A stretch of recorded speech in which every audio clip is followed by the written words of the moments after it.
This is Nick Baisley from FilmSnobbery.com. I'm here at the Orlando Film Festival at the Cinema Plaza Cafe. Long day. But we're actually here just after the awards ceremony, and I'm here with two of the award winners. And who are you and what did you do? My name is Kevin Ulrich, and the award was for a project I did in college. It was my senior thesis. It was a stop-motion fantasy epic full of elves and men and armor and swords and hellish lizards and giant trollish monsters and so on further. So all the stuff I love in a claymation setting.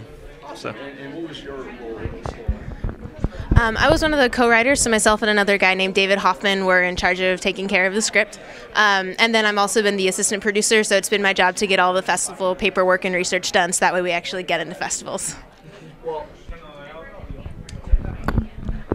going over to that, what was some of the research that you did? Because I find that I find it interesting that you did research. A lot of independent filmmakers don't. They just kind of the shotgun approach to film festivals. And I'm just wondering how did you go about researching what festival you were going to apply or festivals you were going to apply to, and some of the other stuff that was involved in your job.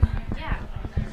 Well, basically what I did was I went first to a lot of the Academy-nominated animated short films, and then just researched those films and looked up their websites and found what festivals they had won at, and then found out what their winners were and researched where they had won at, and then just kind of used that as a fielding ground and picked out a bunch of really good ones and then went to those particular festival sites and just tried to get a general feel for what was winning there and if our film fit the vibe of the festival or not. At the dawn of time, dominion was given to elves. They ruled over CHAISSON in peace. But that era is over. The dawn of the ZERAD is at hand. Take up your positions! Why is this happening? What do they want from us? After witnessing their indiscriminate slaughter, there's only one conclusion that I'm left with. They want us to die.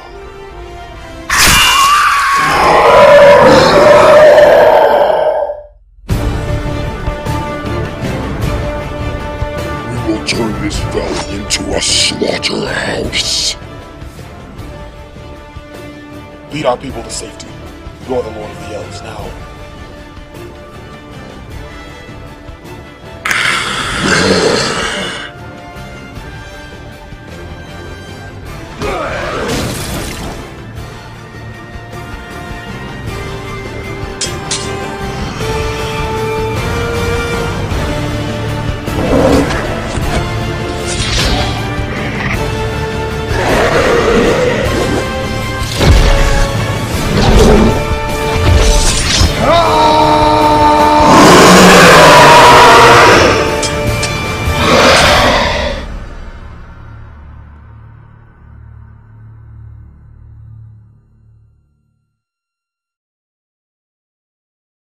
And now, how about yourself? Now, you did this as a for school, as a thesis project, and now did you already have this kind of in mind? Would you have done this anyway if you weren't being graded on it? Let's put it that way.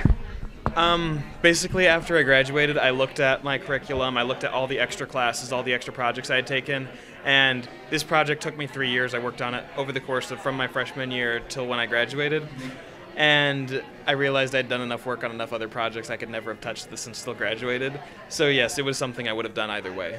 And how did you get? Where would the idea for this movie come? Where did it come from? And have you always been a fan of the fantasy genre? And you know, what were some of the things that influenced you?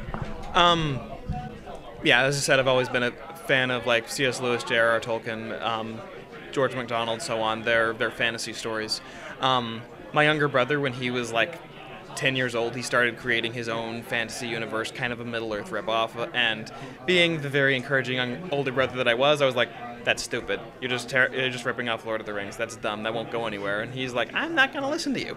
So eventually, like, he just kept going. He kept developing more storylines, more characters, so on further, and then eventually I kind of took notice and said, okay, you actually have something there. So then we collaborated for a good 3 or 4 years before this film came about, where we like just coming up with the mythology, the characters, the way the spiritual realm would work, so on further within this fantasy realm.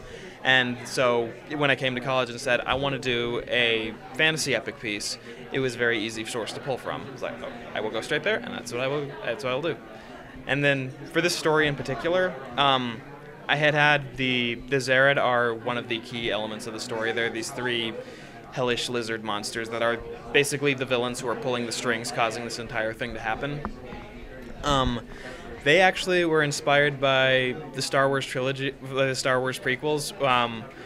When General Grievous came out in Episode 3, he looked really cool, but he was a pathetic fighter. So I kind of came out of that movie and said, I want to see a reptilian skeletal creature that scares people. So that was that. Then the ZERAD lizards are, they wear skeletal armor and stuff like that, so they kind of have a similar sort of look and feel. Hopefully no one will notice that without me saying it, but they actually are intimidating. Grievous was only badass in the novelizations, if you've read any of those. Or the cartoons. Or the cartoons, yeah. He was badass in the cartoons, yeah. How did you get involved in the project, and why? What drove you to take on the role that you did versus anything else that might have needed to get done? Well, first off, Kevin approached me beginning at kind of the end of our freshman year, I guess, and because I was a screenwriter, said, hey, I need help writing this script. So that's how I got involved initially, and loved writing the project and loved really getting to find out about the mythology of this world that he and his brother Brian had created. So that's initially how I got involved. And then I'm just really good at paperwork, and I really like it. And I'm not. Yeah. I don't. He's not. So that's also it was just a practical thing to just move into taking over that. And I really wanted to see it do well, so I was excited to be able to get behind it and push it forward in this way. Yeah. A follow-up question to both of you, actually. Now that you've got this, it's out there, first of all, where are you going next with this? And also the follow-up after that is, for each of you, do you guys have any other projects in the future that you're working on, either together or separately? Where we're going next? Well, we have submitted to 11 festivals. We've gotten into 2. We also played at the Shocker Fest Film Festival up in Modesto. It's a TV festival, so it wasn't an event to go to per se, but yeah, we played there. And then we have like 3 submissions right now that we haven't heard back from yet, and hopefully we'll 5 or 6 to go. Yes, hopefully we'll get another 5 or 6 cranked out within the next couple months or so. Do you want to say more on that? No, I think you covered that well. Okay, as far as what we're planning to do next, that's a big question. We have lots of thoughts, some plans. We are working on a live action film from the same fantasy universe. This is actually for my younger brother who originally started it. It's going to be his senior thesis now that he's in college. So we're planning on shooting that next summer. It's going to be and